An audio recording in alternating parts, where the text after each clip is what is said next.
In this exercise, I'm going to introduce you to Live Paint in the context of this boring old Venn diagram. In fact, the name of this illustration is VennDiagram.ai. In case you're not familiar with what a Venn diagram is, it's a way of visually representing topics and what happens when those topics overlap with each other. We are going to end up working through a more exciting project. I don't want you to think this is the be-all and end-all here.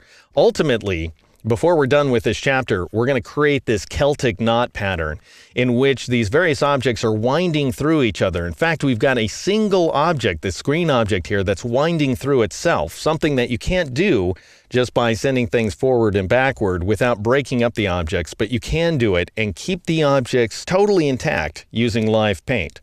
Anyway, let's get our feet wet inside this illustration. Notice that I've got a total of 3 circles, that's all, that are interacting with each other here. And so I've got a cyan circle, a magenta one, and an orange one. And they're interacting currently using a blend mode. Let me show you how that looks. I'll go ahead and undo the movement of those circles. I'll select the top 2 circles because this orange circle is in back. It's the base object. Don't have to apply a blend mode to it. And then I'll go up to the opacity option here in the control panel. And notice that this blend mode in the upper left-hand corner of the drop-down panel is set to multiply. By default, it would be set to normal, so that you have a bunch of opaque objects like this. However, if you choose one of the other blend modes, then you're going to get some sort of blending interaction. And we'll be running through the blend modes in a lot of detail in the transparency chapter at the end of this very series. But in the meantime, if you're working along with me, just go ahead and choose multiply.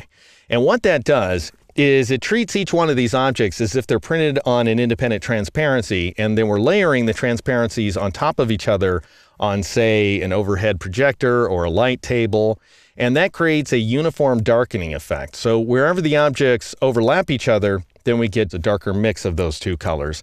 I love blend modes. They're absolutely awesome. They're parametric, meaning they're based on a parameter. You can change your mind anytime you like. However, let's say I want more control. For example, I'd like this red area here to be darker so that it looks quite a bit different than the magenta circle next to it. The green's fine, the blue wants to be a little darker, and this area around my brain wants to be white, not this drab gray. And then finally, I want to take all these strokes inside this intersecting area and I want to make them thinner. And that's something that you can do with Live Paint. So Live Paint gives you a vast degree of control over these intersecting fills and stroke areas, and it keeps all the objects independent of each other, as we'll see. So what I'm going to do is switch over here to the Layers panel, and I'm going to turn off this bottom layer, which is called Multiply.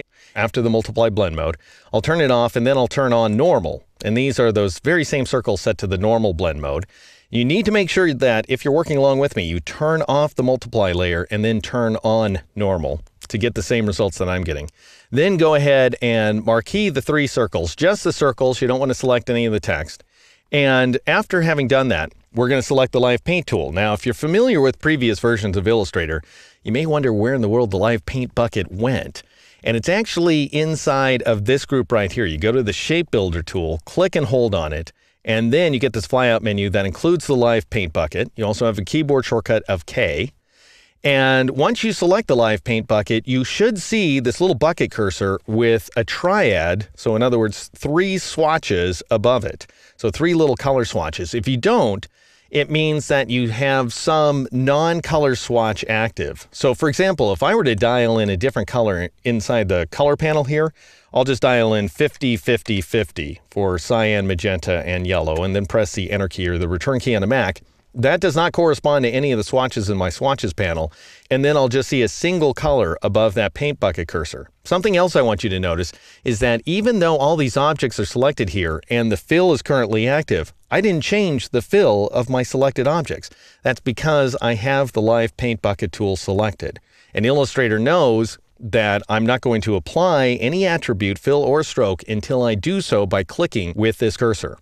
All right, but this is a problem, that I can only see a single swatch above the cursor. That's not what I want at all. So what you need to do is switch over to a swatch. So go to the swatches panel and click on, in our case, one of the early swatches is the way you want to go. And I've set up all the swatches that we're going to use right here at the beginning of the swatches panel. That's a good practice, by the way, to get your swatches in order before you start applying them with the Live Paint bucket tool. Of course, you can always rearrange swatches later, change your mind as you're working with the tool. But I'm going to go ahead and click on something like deep orange for now, just to get something active. And now notice that the 3 colors above my cursor are not only deep orange right there in the center, but also the two neighboring swatches that you see in the swatches panel. If you want to advance and retreat between swatches, then you press the right arrow key to move forward through the swatches, and you can see it happening not only above the paint bucket, but also over there in the swatches panel in the upper right corner of the screen. Or you can press the left arrow cursor to move backward through your swatches. All right, so what I want to do is I want to fill this area between Illustrator and Photoshop with a dark blue. So I'll advance to that dark blue. It happens after the green, so right there between green and yellow, and I'll click in order to fill that area. That's all it takes. Now, immediately, you've done two things. First of all, you've filled this area, that intersecting area, with that color that you selected. You've also gone ahead and converted those objects. If I twirl open the normal layer, you'll see that in addition to this heart shape that's currently turned off, I've got a new live paint group. So this is what things looked like before. I'll press Control-Z or Command-Z on the Mac. I had three separate objects called cyan, magenta, and orange after their colors. And then if I press Control-Shift-Z or Command-Shift-Z on the Mac, as soon as I click with the live paint bucket, I've created a live paint group. And that's a special kind of object inside of Illustrator. All right, now I'm going to move back. I'm going to press the left arrow key a couple of times in a row to move back to this deep red, and I'll click in this layout area. And then I'll move forward by pressing the right arrow key. I just happen to know where these swatches are located. And that advances me to green, and I'll go ahead and click in this intersecting area in order to fill it. And then finally, I need to fill this area around my brain with white.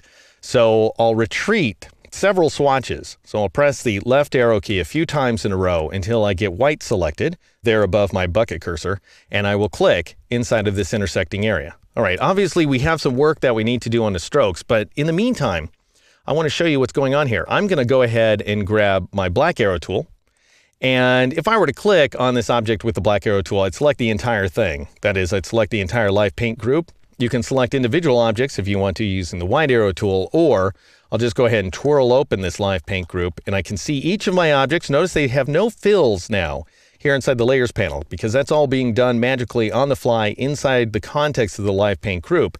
But I can grab one of these objects by meatballing it. So just go ahead and click on the meatball. It won't show up as having a heavier circle around it. I don't know why, but that's not the way the layers panel responds when you're working inside of a live paint group. But if you do just identify that one object by clicking on its meatball, then you'll see that that one circle and only that circle is selected here inside the document window. And now if I drag the circle around, why then I have these live interactions between these various objects. So this is an absolutely dynamic feature inside of Illustrator, hence live paint, of course. I'll go ahead and press Control-Z or Command-Z on the Mac to undo that movement. In the next exercise, I'll show you how to paint the strokes.